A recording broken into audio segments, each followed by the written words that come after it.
Hola, ¿qué tal, familias? ¿Cómo estáis? Bienvenidos, bienvenidas, bienvenides a una nueva edición de mi programa Daniel, Respóndeme. Es una sección de mi canal de YouTube donde doy una respuesta un poquito más extensa a aquellas cuestiones que me planteáis en la sección de comentarios de los vídeos de Daniel, Respóndeme. En esta ocasión voy a recoger una pregunta que es la más votada, la que tiene más pulgares hacia arriba, que se me hizo en el anterior programa, en Daniel, Respóndeme número 1.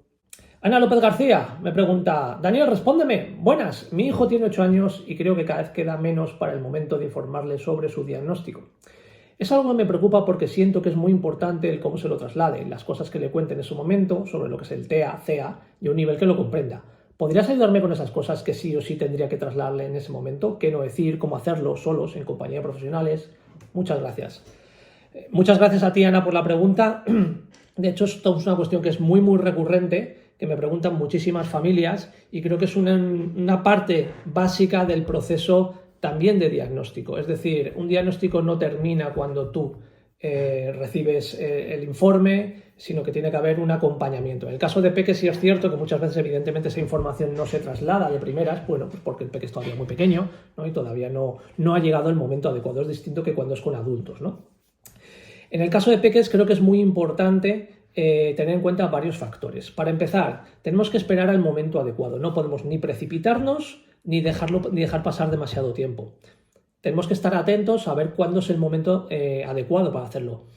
¿Qué señales hay? Bueno, las señales que nos pueden indicar que es el momento adecuado es que nuestro peque se empieza a hacer preguntas, ¿no? Empieza a tener conciencia de diferencia, se pregunte por qué le cuestan algunas cosas y otras no, se pregunte pues por qué tiene más dificultades para interactuar o para hacer amigos o...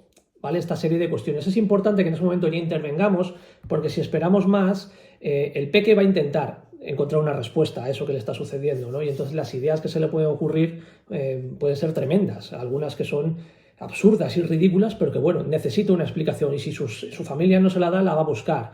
Y de hecho, al final, un peque en el espectro no pasa desapercibido. Entonces, antes o después le van a señalar de alguna forma y le van a etiquetar de alguna forma. Entonces es importante que intervengamos. ¿Cuándo? Pues como os he dicho, ¿no? Cuando veamos que empieza a tener conciencia de diferencia, empiece a preguntarse, etcétera, es el momento de intervenir. ¿Cómo lo hacemos?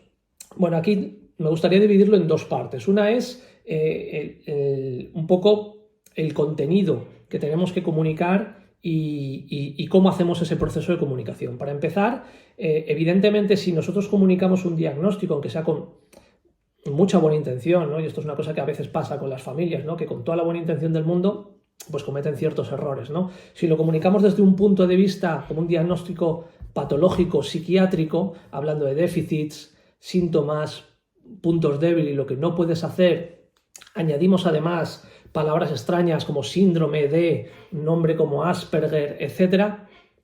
Eso es una bomba que cae y que evidentemente va a generar sí o sí, primero, un trauma, y después también posiblemente un rechazo. Y es lo que suele pasar cuando esta comunicación la hacen los padres, como digo, con muy buena intención, pero no utilizando las herramientas adecuadas y el contenido adecuado, genera un rechazo en los peques que quieren olvidarse de eso, lo que quieren es ser normales, ser como sus amigos, que yo no estoy enfermo, yo no tengo ningún síndrome, etcétera, etcétera, etcétera.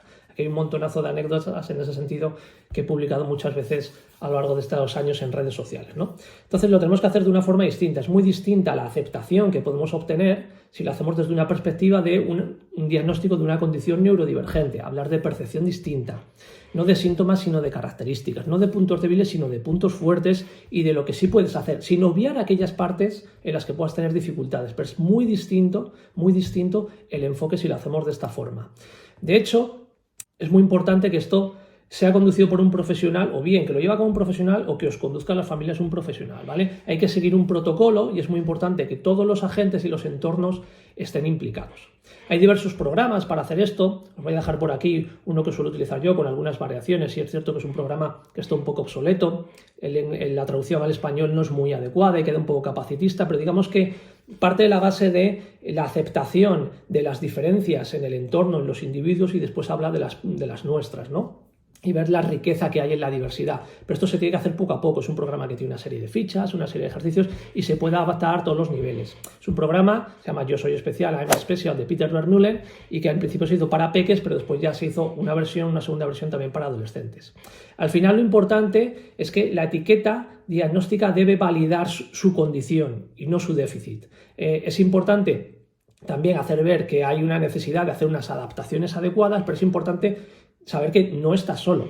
Y esto es un aspecto muy importante, porque muchas veces, otra vez con muy buena intención, intentamos decir, bueno, pero no pasa nada por tener síndrome de Asperger o autismo, porque fíjate, Einstein era autista, Elon Musk, al que tú admiras, ¿no? Algún peque es autista. Eso tampoco está bien, porque al final, porque le estás poniendo unas metas que a lo mejor son inalcanzables, ¿no? Estamos hablando de gente que triunfa en la profesión, que probablemente tengan síndrome de Savant y ese tipo de cosas, una inteligencia muy alta, y eso no es lo más habitual en las personas en el espectro, ¿no? Aunque sí hay peques autistas súper inteligentes, pero al final le estamos poniendo el listón muy alto, ¿vale? Y eso tampoco es bueno. Entonces es importante visibilizar modelos autistas y positivos y de logro, pero que sean realistas, que puedes encontrar mucho en las redes sociales. Y por supuesto, igualmente, esa conciencia de esas dificultades y el diseñar estrategias adecuadas para poder solventar esas dificultades, pero sin dejar de validar su condición y su forma de percibir el mundo, simplemente dando una herramienta que necesita para adaptarse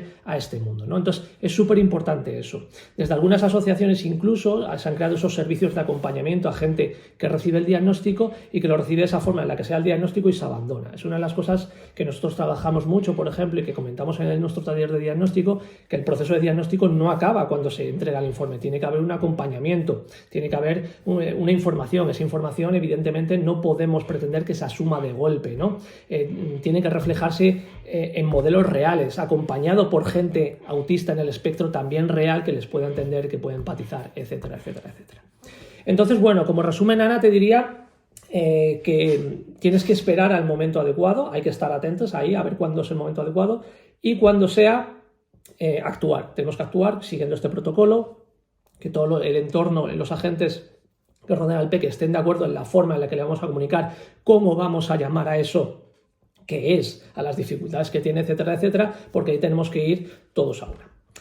Así que nada, espero que te haya ayudado, Ana, y que haya ayudado a más gente, porque, como digo, fue la pregunta con más votaciones.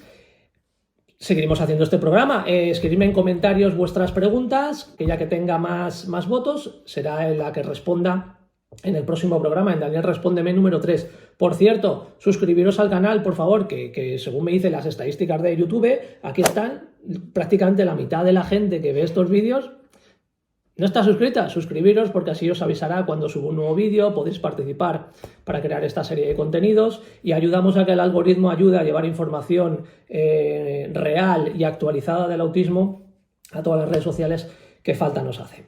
Así que nada, muchísimas gracias a las personas que están viendo este vídeo en la Premiere el domingo por la mañana y nada, nos vemos en las redes. Cuidaros, chao.